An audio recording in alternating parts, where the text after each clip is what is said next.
सभी भक्तों को मेरा जय श्री कृष्णा, जय सिया राम, जय जय श्री राधे। आज हम महाभारत के अंतर्गत 19वें अध्याय का श्रवण करेंगे। इसके पहले के जितने भी अध्याय हैं उन्हें देखने के लिए आप चैनल की प्लेलिस्ट में जाकर उन्हें देख सकते हैं। 19वां अध्याय देवताओं का अमृतपान, देवासुर संग्राम तथा देवताओं की विजय। उग्र श्रवाजी कहते हैं, अमृत हाथ से निकल जाने पर दैत्य और दानव संगठित हो गए और उत्तम उत्तम कवच तथा नाना प्रकार के अस्त्र शस्त्र लेकर देवताओं पर टूट पड़े। उधर अनंत शक्तिशाली नर सहित भगवान नारायण ने जब मोहिनी रूप धारण करके दानवेंद्रों के हाथ से अमृत लेकर हड़प लिया, तब सब देवता भगवान विष्णु से अमृत ले लेकर पीने लगे, क्योंकि उस समय घमासान युद्ध की संभावना हो गई थी। जिस समय देवता उस अभिष्ट अमृत का पान कर रहे थे, ठीक उसी समय राहु नामक दानव ने देवता रूप में आकर अमृत पीना आरंभ किया। वह अमृत अभी उस दानव के कंठ तक ही पहुंचा था कि चंद्रमा और सूर्य ने देवताओं के हित की इच्छा से उसका भेद बतला दिया। तब चक्रधारी भगवान श्रीहरि ने अमृत पीने वाले उस दानव का मुकुट मंडित मस्तक चक्र द्वारा बलपूर्वक काट दिया।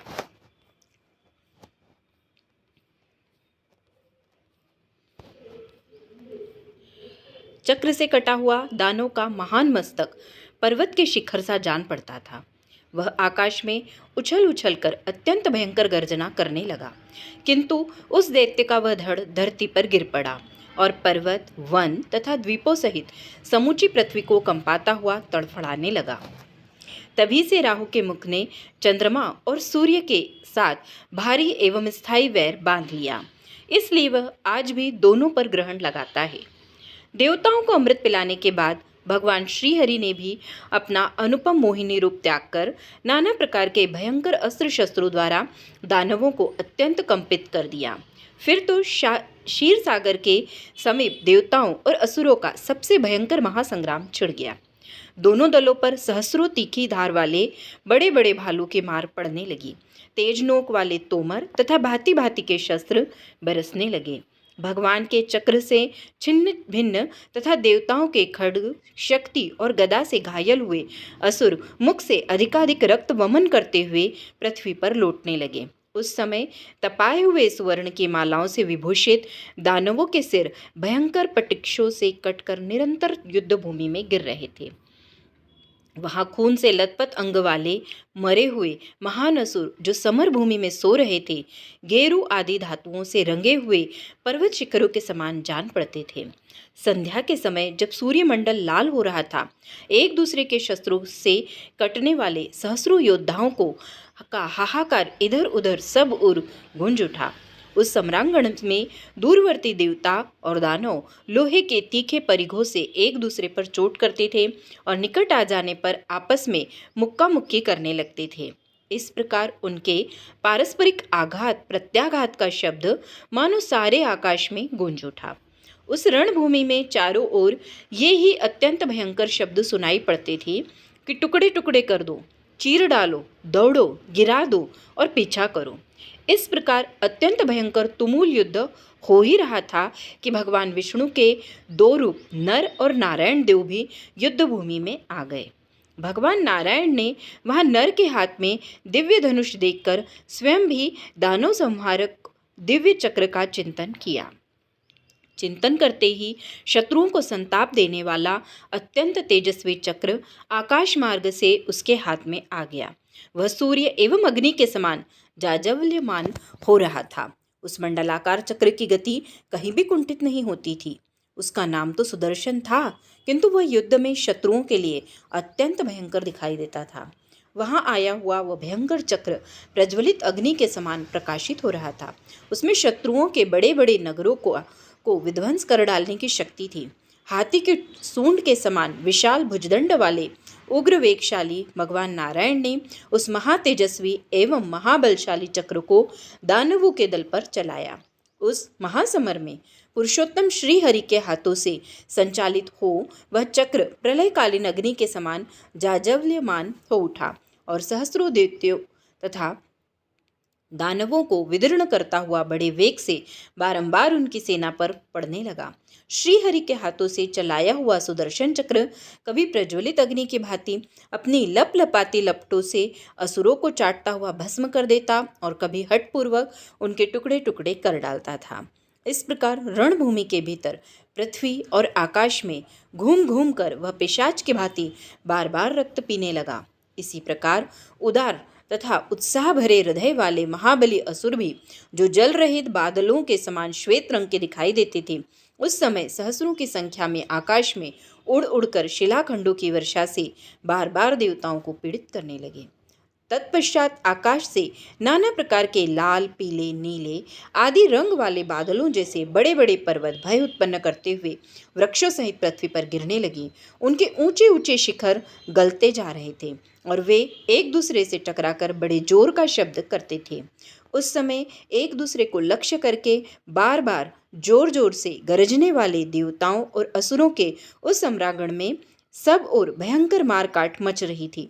बड़े बड़े पर्वतों के गिरने से आहत हुई वन सहित सारी भूमि कांपने लगी। तब उस महाभयंकर देवासुर संग्राम में भगवान नर ने उत्तम सुवर्ण भूषित अग्रभाग वाले पंख युक्त बड़े बड़े बाणों द्वारा पर्वत शिखरों को विदीर्ण करते हुए समस्त आकाश मार्ग को आच्छादित कर दिया।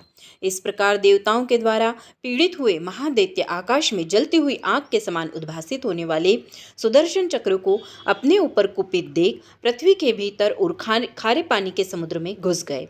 तदंतर देवताओं ने विजय पाकर मंदराचल को सम्मानपूर्वक उसके पूर्व स्थान पर ही पहुंचा दिया। इसके बाद वे अमृत धारण करने वाले देवता अपने सिंहनाद से अंतरिक्ष और स्वर्गलोक को भी सब ओर से गुंजाते हुए अपने अपने स्थान को चले गए। देवताओं को इस विजय से बड़ी भारी प्रसन्नता प्राप्त हुई। उन्होंने उस अमृत को बड़ी सुव्यवस्था से रखा। अमरों सहित इंद्र ने अमृत की वह निधि किरीटधारी भगवान नर को रक्षा के लिए सौंप दी। इस प्रकार श्री महाभारत आदि पर्व के अंतर्गत आस्तिक पर्व में अमृत मंथन नामक अध्याय श्री कृष्ण चंद्र चरण कमलार्पणमस्तु। विशोन अध्याय। करदू और विनीता की होड़। करदू द्वारा अपने पुत्रों को शाप एवं ब्रह्मा जी द्वारा उसका अनुमोदन। उग्रश्रवादी कहते हैं, शौनकादि महर्षियों जिस प्रकार अमृत मथ कर निकाला गया वह सब प्रसंग मैंने आप लोगों से कह सुनाया। उस अमृत मंथन के समय ही वह अनुपम वेगशाली सुंदर अश्व उत्पन्न हुआ था, जिसे देखकर करदू ने विनीता से कहा, भद्रे शीघ्र बताओ तो यह उच्च श्रवा घोड़ा किस रंग का है। विनीता बोली, शुभे यह अश्वराज श्वेत वर्ण का ही है। तुम इसे कैसा समझती हो? तुम भी इसका रंग बताओ, तब हम दोनों इसके लिए बाजी लगाएंगे। करदू ने कहा, पवित्र मुस्कान वाली बहन, इस घोड़े का रंग तो अवश्य सफ़ेद है, किंतु इसकी पूंछ को मैं काले रंग की ही मानती हूँ। भामिनी, आओ, दासी होने की शर्त रखकर मेरे साथ बाजी लगाओ। यदि तुम्हारी बात ठीक हुई तो मैं दासी बनकर रहूंगी, अन्यथा तुम्हें मेरी दासी बनना होगा। उग्रश्रवाजी कहते हैं, इस प्रकार वे दोनों बहनें आपस में एक दूसरे की दासी होने की शर्त रखकर अपने अपने घर चली गई और उन्होंने यह निश्चय किया कि कल आकर घोड़े को देखेंगी। करदू कुटिलता एवं छल से काम लेना चाहती थी। उसने अपने सहस्र पुत्रों को इस समय आज्ञा दी कि तुम काले रंग के बादल बनकर शीघ्र उस घोड़े की पूंछ में लग जाओ, जिससे मुझे दासी न होना पड़े। उस समय जिन सर्पों ने उसकी आज्ञा न मानी उन्हें उसने शाप दिया है कि जाओ, पांडववंशी बुद्धिमान राजर्षि जन्मेजय के सर्पयज्ञ का आरंभ होने पर उसमें प्रज्वलित अग्नि तुम्हें जलाकर भस्म कर देगी। इस शाप को स्वयं ब्रह्मा जी ने सुना।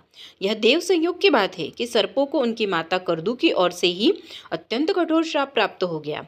संपूर्ण देवताओं सहित ब्रह्मा जी ने सर्पों की संख्या बढ़ती देख प्रजा के हित की इच्छा से करदू की उस बात का अनुमोदन ही किया। ये महाबली दुस्सह पराक्रम तथा प्रचंड विष से युक्त हैं। अपने तीखे विष के कारण ये सदा दूसरों को पीड़ा देने के लिए दौड़ते फिरते हैं। अतः समस्त प्राणियों के हित की दृष्टि से इन्हें श्राप देकर माता करदू ने उचित ही किया। जो सदा दूसरे प्राणियों को हानि पहुंचाते रहते हैं, उनके ऊपर देव के द्वारा ही प्राणनाशक दंड आ पड़ता है। ऐसी बात कहकर ब्रह्मा जी ने करदू की प्रशंसा की और कश्यप जी को बुलाकर यह बात कही, अनग, तुम्हारे द्वारा जो ये लोगों को डसने वाले सर्प उत्पन्न हो गए हैं, इनके शरीर बहुत विशाल और विष बड़े भयंकर हैं। परम तप इन्हें इनकी माता ने शाप दे दिया है। इसके कारण तुम किसी तरह भी उस पर क्रोध न करना। तात यज्ञ में सर्पों का नाश होने वाला है। यह पुराण वृत्तांत तुम्हारी दृष्टि में भी है ही। ऐसा कहकर सृष्टिकर्ता ब्रह्मा जी ने प्रजापति कश्यप को प्रसन्न करके उन महात्मा को सर्पों का विष उतारने वाली विद्या प्रदान की। द्विजश्रेष्ठ, इस प्रकार माता करदू ने जब नागों को शाप दे दिया, तब उस शाप से उद्विग्न हो भुजंग प्रवर करकोटक ने परम प्रसन्नता व्यक्त करते हुए अपनी माता से कहा, माँ, तुम धैर्य रखो, मैं काले रंग का बाल बनकर उस श्रेष्ठ अश्व के शरीर में प्रविष्ट हो अपने आप को ही इसकी काली पूंछ के रूप में दिखाऊंगा। यह सुनकर यशस्विनी करदू ने पुत्र को उत्तर दिया, बेटा, ऐसा ही होना चाहिए। इस प्रकार श्री महाभारत आदि पर्व के अंतर्गत आस्तिक पर्व में गरुड़ चरित विषयक 20वां अध्याय श्री कृष्ण चंद्र चरण कमलार्पणमस्तु। 21वां अध्याय समुद्र का विस्तार से वर्णन। उग्र श्रवाजी कहते हैं, तपोधन, तदंतर जब रात बीती, प्रातः काल हुआ और भगवान सूर्य का उदय हो गया, उस समय करदू और विंता दोनों बहनें बड़े जोश और रोष के साथ दासी होने की बाजी लगाकर उच्चैश्रवा नामक अश्व को निकट से देखने के लिए गईं। कुछ दूर जाने पर उन्होंने मार्ग में जलनिधि समुद्र को देखा, जो महान होने के साथ ही अगाध जल से भरा था। मगर आदि जल तंतु उसे विक्षुब्ध कर रहे थे और उससे बड़े जोर की गर्जना हो रही थी।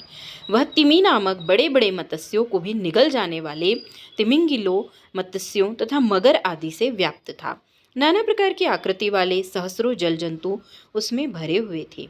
विकट आकार वाले दूसरे दूसरे घोर डरावने जलचरों तथा उग्र जल जंतुओं के कारण वह महासागर सदा सबके लिए दुर्धर्ष बना हुआ था। उसके भीतर बहुत से कछुए और ग्राह निवास करते थे। सरिताओं का स्वामी वह महासागर संपूर्ण रत्नों की खान, वरुण देव का निवास स्थान और नागों का रमणीय उत्तम ग्रह है। पाताल की अग्नि, बड़वा नल का निवास भी उसी में है। असुरों को तो वह जलनिधि समुद्र भाई बंधु के भांति शरण देने वाला है तथा दूसरे थलचर जीवों के लिए अत्यंत भयदायक है। अमरों के अमृत की खान होने से वह अत्यंत शुभ एवं दिव्य माना जाता है। उसका कोई माप नहीं है। वह अचिंत्य पवित्र जल से परिपूर्ण तथा अद्भुत है। वह घोर समुद्र जल जंतुओं के शब्दों से और भी भयंकर प्रतीत होता था। उससे भयंकर गर्जना हो रही थी, उसमें गहरी भंवरें उठ रही थी तथा वह समस्त प्राणियों के लिए भय सा उत्पन्न करता था। तट पर तीव्र वेग से बहने वाली वायु मानो झूला बनकर उस महासागर को चंचल किए देती थी। वह शोक और उद्वेग से बहुत ऊंचे तक लहरें उठाता था और सब ओर चंचल तरंग रूपी हाथों को हिला हिलाकर नृत्य सा कर रहा था। चंद्रमा की वृद्धि और क्षय के कारण उसकी लहरें बहुत ऊंचे उठती और उतरती थी। उसमें ज्वार भाटे आया करते थे, अतः वह उताल तरंगों से व्याप्त जान पड़ता था। उसी से पांचजन्य शंख को जन्म दिया था। वह रत्नों का आकर और परम उत्तम था। अमित तेजस्वी भगवान गोविंद ने वराह रूप से पृथ्वी को उपलब्ध करते समय उस समुद्र को भीतर से मथ डाला था और उस मथित जल से वह समस्त महासागर मलिन सा जान पड़ता था। वृतधारी ब्रह्मर्षि अत्रि ने समुद्र के भीतर तल का अन्वेषण करते हुए 100 वर्षों तक चेष्टा करके भी उसका पता नहीं पाया। वह पाताल के नीचे तक व्याप्त है और पाताल के नष्ट होने पर भी बना रहता है, इसलिए अविनाशी है। आध्यात्मिक योग निद्रा का सेवन करने वाले अमित तेजस्वी कमलनाभ भगवान विष्णु के लिए वह युगांत काल से लेकर युगादि काल तक शयनागार बना रहता है। उसी से वज्रपात से डरे हुए मैनाक पर्वत को अभयदान दिया है तथा जहाँ भय के मारे हाहाकार करना पड़ता है, ऐसे युद्ध से पीड़ित हुए असुरों का वह सबसे बड़ा आश्रय है। बड़वा नल के प्रज्वलित मुख में वह सदा अपने जल रूपी भविष्य की आहुति देता रहता है और जगत के लिए कल्याणकारी है। इस प्रकार वह सरिताओं का स्वामी समुद्र अगाध, अपार, विस्तृत और अप्रमेय है। सहस्रों बड़ी बड़ी नदियां आपस में होड़ सी लगाकर उस विस्तृत महासागर में निरंतर मिलती रहती है और अपने जल से उसे सदा परिपूर्ण किया करती है। वह ऊंची ऊंची लहरों की भुजाएं ऊपर उठाए निरंतर नृत्य करता सा जान पड़ता है। इस प्रकार गंभीर, तिमी और मकर आदि भयंकर जल जंतुओं से व्याप्त, जलचर जीवों के शब्द रूप भयंकर नाद से निरंतर गर्जना करने वाले, अत्यंत विस्तृत, आकाश के समान स्वच्छ, अगाध, अनंत एवं महान जलनिधि समुद्र को करदू और विनता ने देखा। इस प्रकार श्री महाभारत आदि पर्व के अंतर्गत आस्तिक पर्व में गरुड़ चरित के प्रसंग में 21वां अध्याय श्री कृष्ण चंद्र चरण कमलार्पणमस्तु। द्वाविंशो अध्यायः नागों द्वारा उच्च श्रवा की पूंछ को काली बनाना, करदू और विनता का समुद्र को देखते हुए आगे बढ़ना। उग्र श्रवाजी कहते हैं, महर्षियों, इधर नागों ने परस्पर विचार करके यह निश्चय किया कि हमें माता की आज्ञा का पालन करना चाहिए। यदि इनका मनोरथ पूरा न होगा तो वह स्नेह भाव छोड़कर रोषपूर्वक हमें जला देंगी। यदि इच्छा पूर्ण हो जाने से प्रसन्न हो गई तो वह भामिनी हमें अपने श्राप से मुक्त कर सकती हैं। इसलिए हम निश्चय ही उस घोड़े की पूंछ को काली कर देंगे। ऐसा विचार करके वे वहां गए और काले रंग के बाल बनकर उसकी पूंछ में लिपट गए। द्विज श्रेष्ठ इसी बीच में बाजी लगाकर आई हुई दोनों सौतें और सगी बहनें पुनः अपनी शर्त को दोहराकर बड़ी प्रसन्नता के साथ समुद्र के दूसरे पार जा पहुंची। दक्ष कुमारी करदू और विनता आकाश मार्ग में अक्षोभ्य जलनिधि समुद्र को देखती हुई आगे बढ़ी। वह महासागर अत्यंत प्रबल वायु के थपेड़े खाकर सहसा विक्षुब्ध हो रहा था। उससे बड़े जोर की गर्जना होती थी। तिमिंगिल और मगरमच्छ आदि जल जंतु उसमें सब ओर व्याप्त थे। नाना प्रकार के भयंकर जंतु सहस्रों की संख्या में उसके भीतर निवास करते थे। इन सब के कारण वह अत्यंत घोर और दुर्धर्ष जान पड़ता था तथा गहरा होने के साथ ही अत्यंत भयंकर था। नदियों का वह स्वामी, सब प्रकार के रत्नों के खान, वरुण का निवास स्थान तथा नागों का सुरम्य ग्रह था। वह पाताल व्यापी बड़वा नल का आश्रय, असुरों के छिपने का स्थान, भयंकर जंतुओं का घर, अनंत जल का भंडार और अविनाशी था। वह शुभ्र, दिव्य, अमरों के अमृत का उत्तम उत्पत्ति स्थान, अप्रमेय, अचिंत्य तथा परम पवित्र जल से परिपूर्ण था। बहुत सी बड़ी बड़ी नदियां सहस्रों की संख्या में आकर उसमें यत्र तत्र मिलती और उसे अधिकाधिक भरती रहती थी। वह भुजाओं के समान ऊंची लहरों को ऊपर उठाए नृत्य सा कर रहा था। इस प्रकार अत्यंत तरल तरंगों से व्याप्त, आकाश के समान स्वच्छ, बड़वा नल की शिखाओं से उद्भासित, गंभीर, विकसित और निरंतर गर्जन करने वाले महासागर को देखती हुई वे दोनों बहनें तुरंत आगे बढ़ गईं। इस प्रकार श्री महाभारत आदि पर्व के अंतर्गत आस्तिक पर्व में गरुड़ चरित के प्रसंग में समुद्र दर्शन नामक 22वां अध्याय श्री कृष्ण चंद्र चरण कमलार्पणमस्तु। त्रयोविंशो अध्यायः पराजित विनिता का करदू की दासी होना, गरुड़ की उत्पत्ति तथा देवताओं द्वारा उनकी स्तुति। उग्र श्रवाजी कहते हैं, शौनक तदंतर शीघ्रगामिनी करदू विनता के साथ उस समुद्र को लांघकर तुरंत ही उच्चे श्रवा घोड़े के पास पहुंच गई। उस समय चंद्रमा की किरणों के समान श्वेत वर्ण वाले उस महान वेगशाली श्रेष्ठ अश्व को उन दोनों ने काली पूंछ वाला देखा। पूंछ के घनीभूत बालों को काले रंग का देखकर विनता विषाद की मूर्ति बन गई और करदू ने उसे अपनी दासी के काम में लगा दिया। पहले की लगाई हुई बाजी हार कर विनता उस स्थान पर दुख से संतप्त हो उठी और उसने दासी भाव स्वीकार कर लिया। इसी बीच में समय पूरा होने पर महातेजस्वी गरुड़ माता की सहायता के बिना ही अंडा फोड़कर बाहर निकल आए। वे महान साहस और पराक्रम से संपन्न थे। अपने तेज से संपूर्ण दिशाओं को प्रकाशित कर रहे थे। उनमें इच्छा रूप अनुसार रूप धारण करने की शक्ति थी। वे जहाँ जितने जल्दी जाना चाहे जा सकते थे और अपनी रुचि के अनुसार पराक्रम दिखला सकते थे। उनका प्रागट्य आकाशचारी पक्षी के रूप में हुआ था। वे प्रज्वलित अग्निपुंज के समान उद्भासित होकर अत्यंत भयंकर जान पड़ते थे। उनकी आंखें बिजली के समान चमकने वाली और पिंगल वर्ण की थी। वे प्रलय काल की अग्नि के समान प्रज्वलित एवं प्रकाशित हो रहे थे। उनका शरीर थोड़ी ही देर में बढ़कर विशाल हो गया। पक्षी गरुड़ आकाश में उड़ चले। वे स्वयं तो भयंकर थे ही, उनकी आवाज़ भी बड़ी भयानक थी। वे दूसरे बड़वा नल की भांति बड़े भीषण जान पड़ते थे। उन्हें देखकर सब देवता विश्व रूपधारी अग्निदेव की शरण में गए और उन्हें प्रणाम करके बैठे हुए उन अग्निदेव से इस प्रकार बोले, अग्नि, आप इस प्रकार न बढ़ें। आप हम लोगों को जलाकर भस्म तो नहीं कर डालना चाहते हैं। देखिए, वह आपका महान प्रज्वलित तेज पुंज इधर ही फैलता आ रहा है। अग्निदेव ने कहा, असुर विनाशक देवताओं, तुम जैसा समझ रहे हो वैसी बात नहीं है। ये महाबली गरुड़ हैं, जो तेज में मेरे ही तुल्य हैं। विनता का आनंद बढ़ाने वाले ये परम तेजस्वी गरुड़ इसी रूप में उत्पन्न हुए हैं। तेज के पुंज रूप इन गरुड़ को देखकर ही तुम लोगों पर मोह छा गया है। कश्यप नंदन महाबली गरुड़ नागों के विनाशक, देवताओं के हितैषी और दैत्यों तथा राक्षसों के शत्रु हैं। इनसे किसी प्रकार का भय नहीं करना चाहिए। तुम मेरे साथ चलकर इनका दर्शन करो। अग्निदेव ऐसा कहने पर उस समय देवताओं तथा ऋषियों ने गरुड़ के पास जाकर अपनी वाणी द्वारा उनका इस प्रकार स्तवन किया। यहाँ परमात्मा के रूप में गरुड़ की स्तुति की गई है। देवता बोले, प्रभो, आप मंत्र दृष्टा ऋषि हैं। आप ही महाभाग देवता तथा आप ही पदगेश्वर पक्षियों तथा जीवों के स्वामी हैं। आप ही प्रभु, तपन, सूर्य, परमेष्ठी तथा प्रजापति हैं।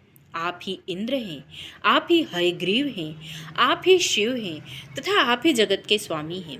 आप ही भगवान के मुख स्वरूप ब्राह्मण, पद्मयोनि, ब्रह्मा और विज्ञानवान विप्र हैं। आप ही अग्नि तथा वायु हैं। आप ही धाता, विधाता और देवश्रेष्ठ विष्णु हैं। आप ही महतत्व और अहंकार हैं। आप ही सनातन, अमृत और महान यश हैं। आप ही प्रभा और आप ही अभिष्ट पदार्थ हैं। आप ही हम लोगों के सर्वोत्तम रक्षक हैं। आप बल के सागर और साधु पुरुष हैं। आप में उदार सत्वगुण विराजमान हैं। आप महान ऐश्वर्यशाली हैं। युद्ध में आपके वेग को सह लेना सभी के लिए सर्वथा कठिन है। पुण्य श्लोक, यह संपूर्ण जगत आपसे ही प्रकट हुआ है। भूत, भविष्य तथा वर्तमान सब कुछ आप ही हैं। आप उत्तम हैं। जैसे सूर्य अपनी किरणों से सबको प्रकाशित करता है, उसी प्रकार आप इस संपूर्ण जगत को प्रकाशित करते हैं। आप ही सबका अंत करने वाले काल हैं और बारंबार सूर्य की प्रभा का उपसंहार करते हुए इस समस्त क्षर और अक्षर रूप जगत का संहार करते हैं। अग्नि के समान प्रकाशित होने वाले देव जैसे सूर्य क्रुद्ध होने पर सबको जला सकते हैं, उसी प्रकार आप भी कोपित होने पर संपूर्ण प्रजा को दग्ध कर डालते हैं। आप युगांतकारी काल के भी काल हैं और प्रलय काल में सबका विनाश करने के लिए भयंकर संवर्ताग्नि के रूप में प्रकट होते हैं। आप संपूर्ण पक्षियों एवं जीवों के अधीश्वर हैं। आपका ओज महान है। आप अग्नि के समान तेजस्वी हैं। आप बिजली के समान प्रकाशित होते हैं। आपके द्वारा अज्ञान पुंज का निवारण होता है। आप आकाश में मेघों की भांति विचरने वाले महापराक्रमी गरुड़ हैं।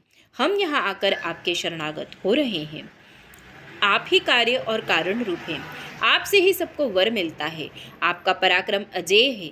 आपके तेज से यह संपूर्ण जगत संतप्त हो उठा है। जगदीश्वर, आप तपाए हुए सुवर्ण के समान अपने दिव्य तेज से संपूर्ण देवताओं और महात्मा पुरुषों की रक्षा करें।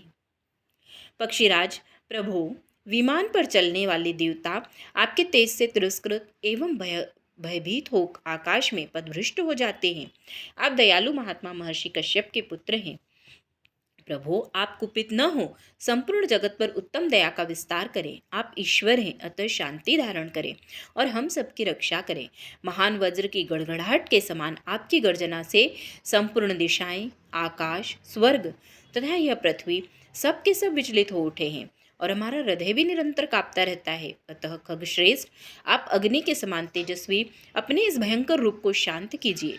क्रोध में भरे हुए यमराज के समान आपकी उग्र कांति देखकर हमारा मन अस्थिर एवं चंचल हो जाता है। आप हम याचकों पर प्रसन्न होइए। भगवान, आप हमारे लिए कल्याण स्वरूप और सुखदायक हो जाइए। ऋषियों सहित देवताओं के इस प्रकार स्तुति करने पर उत्तम पंखों वाले गरुड़ ने उस समय अपने तेज को समेट लिया। इस प्रकार श्री महाभारत आदि पर्व के अंतर्गत आस्तिक पर्व में गरुड़ चरित विषयक 23वां अध्याय श्री कृष्ण चंद्र चरण कमलार्पणमस्तु।